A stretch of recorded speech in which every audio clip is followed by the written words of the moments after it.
नमस्कार, हमारा नाम है समरीन और आपने देखना शुरू कर दिया है लाइव सिटीज। देखिए, शिक्षकों की ट्रांसफर पोस्टिंग को लेकर के एक बार फिर से हंगामा मचा हुआ है। हमने आपको बताया था कि कुछ वक्त पहले शिक्षा विभाग के अपर मुख्य सचिव यानी कि एस सिद्धार्थ ने एक आदेश जारी कर दिया था और जैसे ही ये आदेश जारी हुआ वैसे ही शिक्षकों के बीच खलबली मच गई थी। देखिए, कई सारी परेशानियां हैं जो अब भी शिक्षकों को काफी परेशान कर रही हैं। तो अभी अभी हमने भी इसको लेकर के एक्सक्लूसिव बातचीत की है शिक्षक नेता अमित विक्रम से और जानने की कोशिश की है कि भला अब ऐसा क्या कुछ हो गया है कि हमारे शिक्षक एक बार फिर से काफी परेशान हो गए हैं। तो इसको लेकर के क्या कुछ कह रहे हैं अमित विक्रम, सबसे पहले आप उनको सुनिए।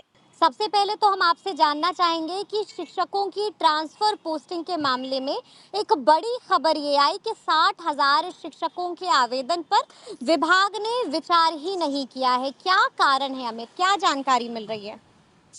देखिए, अभी तक हमारे पास जो जानकारी है उसमें यह तो समझ में आ रहा है कि जो पुरुष शिक्षक हैं दूरी के आधार पर जिन्होंने आवेदन किया था, वैसे शिक्षक जो पटना पोस्टिंग चाहते थे, वैसे शिक्षक, खास करके ये दो श्रेणी में जो शिक्षक हैं उनके ट्रांसफर पोस्टिंग पर अभी कोई विभाग विचार नहीं कर रही। विभाग लेकिन ने उनके ट्रांसफर पोस्टिंग पर विचार ही नहीं किया है। नहीं किया है, अभी उसको पेंडिंग में रखा है। लेकिन जो हमें सोशल मीडिया या अन्य व्यक्तिगत माध्यम से खबर मिल रही है कि बहुत सारी शिक्षिकाएं भी हैं जिनको अभी ट्रांसफर का लाभ नहीं मिलता दिख रहा है।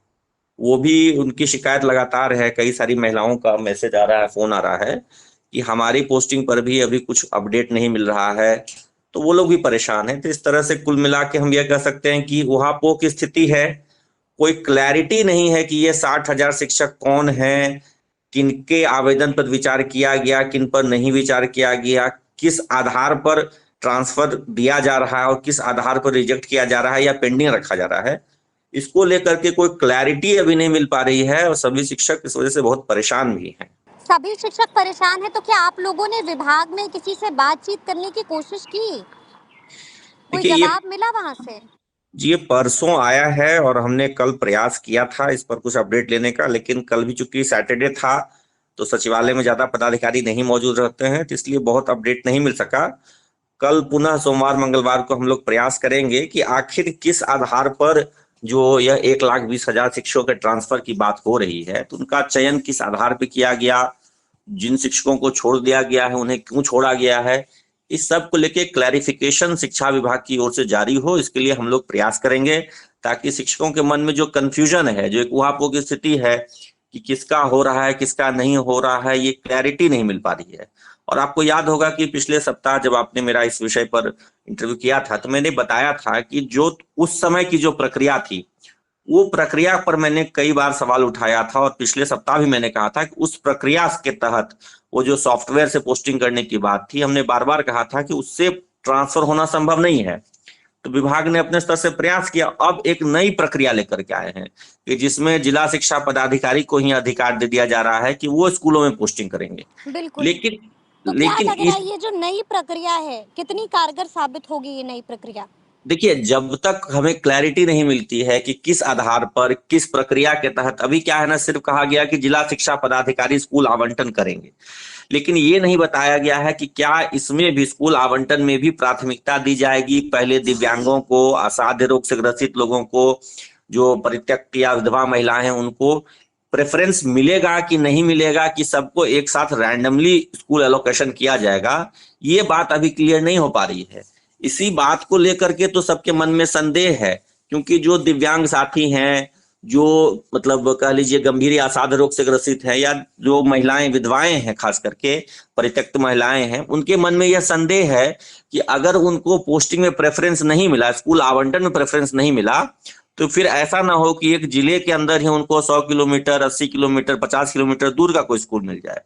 तो ये अभी तक विभाग क्लियर नहीं कर रहा है कि जिला शिक्षा पदाधिकारी को अधिकार तो आपने दे दिया है, लेकिन वो प्रक्रिया क्या अपनाएंगे, शिक्षकों का जो विद्यालय आवंटन होगा उसमें क्या प्रेफरेंस वो ला रहे हैं, उस पर कैसे तय किया जाएगा कि किसको पहली पोस्टिंग मिले। मान लीजिए 10 शिक्षकों ने पोस्टिंग के लिए आवेदन कर दिया कि हमें पटना शहर में चाहिए, तो वो 10 शिक्षकों का चयन कैसे होगा, कि वो कौन से 10 शिक्षक होंगे जिनको पटना शहर में सीट खाली है तो पोस्टिंग दिया जाए?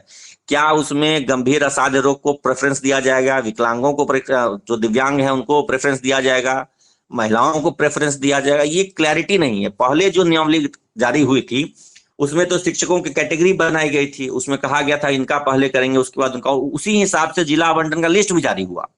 लेकिन अब जब स्कूल आवंटन की बात आ रही है तो उस नियम को फॉलो किया जाएगा कि नहीं किया जाएगा, इसकी कोई क्लैरिटी ही नहीं है।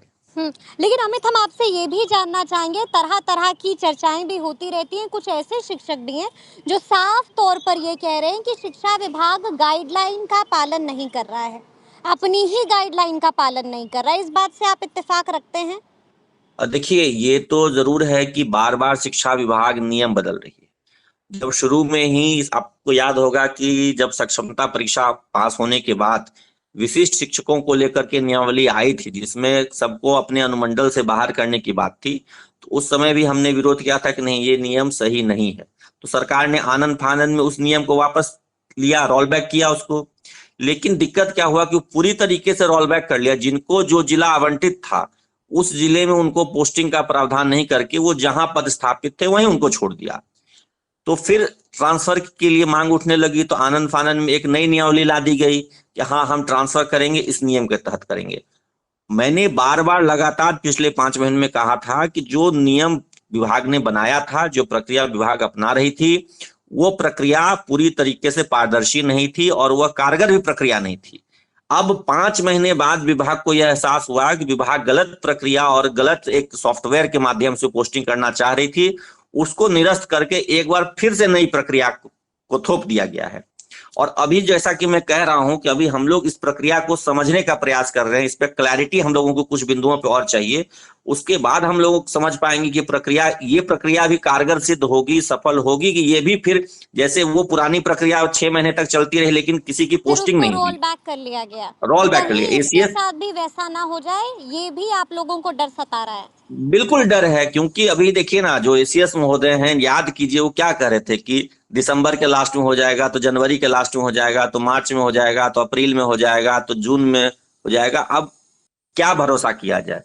एक एसीएस इतना जिम्मेदार पद होता है, शिक्षा विभाग के मुखिया हैं वो, शिक्षा मंत्री कुछ और कहते चल रहे थे, एसीएस कुछ और कह रहे थे, और अब दोनों के बातों का लबो-लुआब ये निकला कि वो पूरी प्रक्रिया ही रद्द हो गई।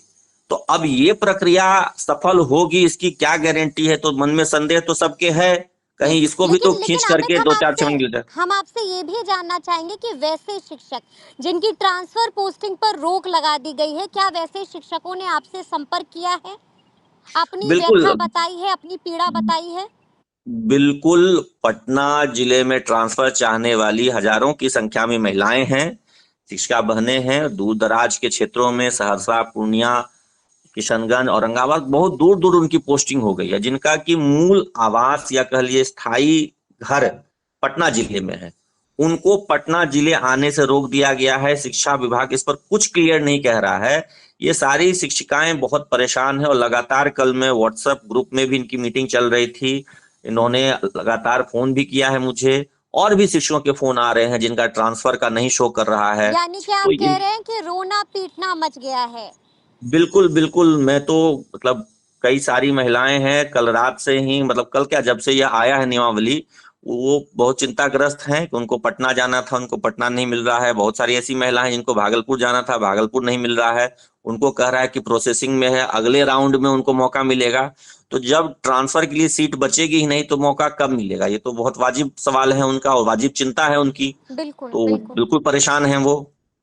चलिए, एक अंतिम सवाल है मेरा आपसे अमित। कुछ ऐसे शिक्षक भी हैं जो काफी परेशान हैं और इतने परेशान हैं कि साफ साफ कह रहे हैं कि हम कोर्ट जाएंगे, यानी कि कोर्ट का दरवाजा खटखटाएंगे। इस मामले को लेकर के भी क्या कुछ अपडेट है आपके पास? देखिए, ऐसी बातें तो हम लोग अलग अलग व्हाट्सएप ग्रुप्स में भी सुन रहे हैं, इस तरह के लोग बोल रहे हैं। आज सुबह से तो मैं देख रहा हूँ फेसबुक पे भी कुछ लोग ऐसा लिख रहे हैं कि अगर हमारा ट्रांसफर नहीं हुआ तो हम कोर्ट जाएंगे।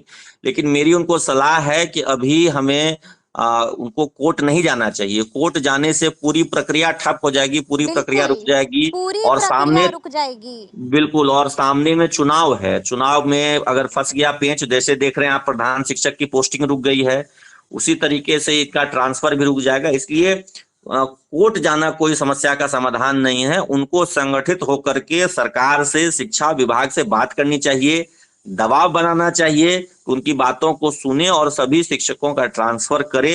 यथासंभव जहां तक हो सकता है कर दिया जाए। जो भी पढ़ना चाहने वाले शिक्षक हैं उनका भी कोई फिल्ट्रेशन क्राइटेरिया लगाया जाए, और जो ज्यादा जरूरतमंद है, खास करके जो महिलाएं हैं जिनका मूल निवास पटना में है या जिस जिले में उनका मूल निवास है, वहां उनको कम से कम ट्रांसफर किया जाए।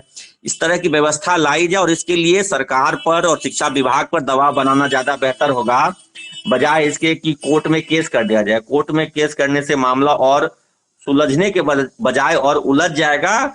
जो भी शिक्षक हैं उनको कोर्ट जाने से बचना चाहिए। चलिए, बहुत बहुत शुक्रिया बातचीत के लिए अमित। जी धन्यवाद। तो सुना आपने कि शिक्षक नेता अमित विक्रम ने क्या कुछ कहा है। साफ साफ कह दिया है कि जी हाँ, ऐसे कई सारे शिक्षक हैं जो काफी परेशान हो गए हैं। ये भी कह दिया है कि कई सारे ऐसे शिक्षक हैं जो कोर्ट जाने का मन बना रहे हैं। तो अब देखना होगा कि आगे आगे इस मसले पर क्या कुछ होता है। तो फिर ये पूरी बातचीत आपको कैसी लगी है, कमेंट करके हमें जरूर बताइएगा। तो ऐसे तमाम अपडेट्स के लिए बिल्कुल ऐसे ही हमारे साथ बने रहिएगा और देखते रहिएगा लाइव सिटीज। बहुत शुक्रिया।